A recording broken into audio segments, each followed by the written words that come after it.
భగవద్బంధులారా, రామకథని సమగ్రంగా తెలియజేసే సంక్షేప రామాయణంలోని విషయాన్ని తెలుసుకునే ప్రయత్నంలో ఉన్నాము. ఇప్పటి వరకు ఈ సంక్షేప రామాయణంలో 30 శ్లోకాలు, వాటితో కూడిన అర్థాలని తెలుసుకున్నాం.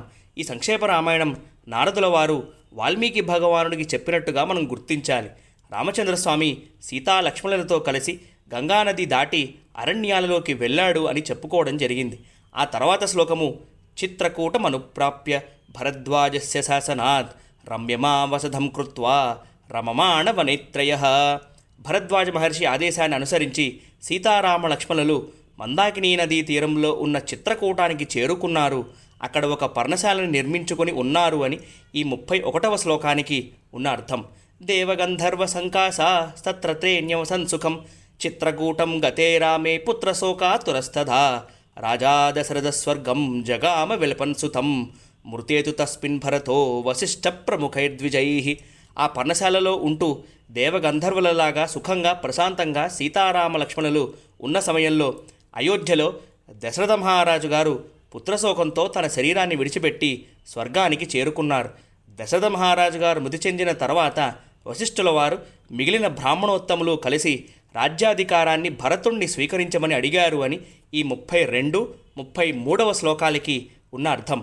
అండలమ్మవారు తిరుప్పావై ధర్మాస వ్రతంలో 29వ పాసురంలో మాకు కూడా దశరథ మహారాజు గారి లాంటి సంబంధాన్ని ఇవ్వు అని కోరుకుంటుంది. రాముడు లేకుండా దశరథుడు ఎలా అయితే ప్రాణం విడిచిపెట్టాడో అలాగే కృష్ణుడు లేకుండా మా గోపికలు ఒక్క క్షణం కూడా ఉండలేము అని అంటుంది తిరుప్పావై ధర్మాస వ్రతంలో. అందుకోసమే మనం అందరము తిరుప్పావై ధర్మాస వ్రతం చెయ్యాలి. అది చేస్తే పరమాత్మని ఏమి కోరుకోవాలో తెలుస్తుంది కాబట్టి. ఆ తర్వాతి శ్లోకము నియుజ్యమానో రాజ్యాయ నైత్యత్రాజ్యం మహాబలః సజగామవనం వీరో రామపాద ప్రసాదకః. వశిష్ఠుల వారు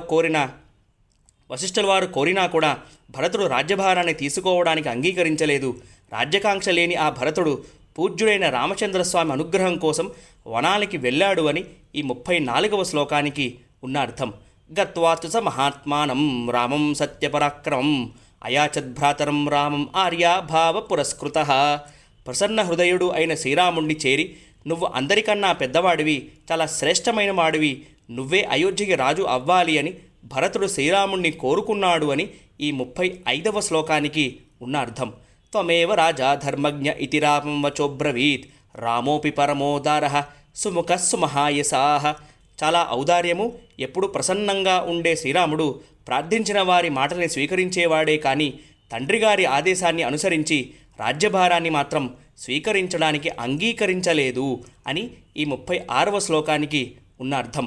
నచేతత్ పితురాదేశాద్ రాజ్యం రామో మహాబలః పాదుకే చాస్య రాజ్యాయ న్యాసం దత్వా పునఃపునః. రామచంద్రస్వామి తనకి ప్రతినిధిగా తన పాదుకలని న్యాసముగా భరతుడికి ఇచ్చి భరతుడికి నచ్చజెప్పి తిరిగి అయోధ్యకి వెళ్ళమన్నాడు అని ఈ 37వ శ్లోకానికి ఉన్న అర్థం. నివర్తయామాస తతో భరతం భరతాగ్రజః సకామమనవాప్యైవ రామపాద పుప్రస్పృశన్. అయోధ్యకి రాముణ్ణి తిరిగి తీసుకొని రావాలి అన్న కోరిక నెరవేరకపోగా భరతుడు రాజ్యప్రతినిధిగా రామపాదుకల్ని సింహాసనం మీద ప్రతిష్ఠించి వాటికే సేవలు చేస్తూ నందిగ్రామంలోనే ఉంటూ రాముడి కోసం ఎదురుచూస్తూ రాజపాలన చేశాడు అని ఈ 38వ శ్లోకానికి ఉన్న అర్థం. నందిగ్రామే కరోద్రాజ్యం రామాగమనకాంక్షయా గతేతు భరతే శ్రీమాన్ సత్యసంధో జితేంద్రియః రామస్తు పునరాలక్ష్య నాగరస్య జనస్య చ తత్రాగమనమేకాగ్రో దండకాన్ ప్రవివేశః.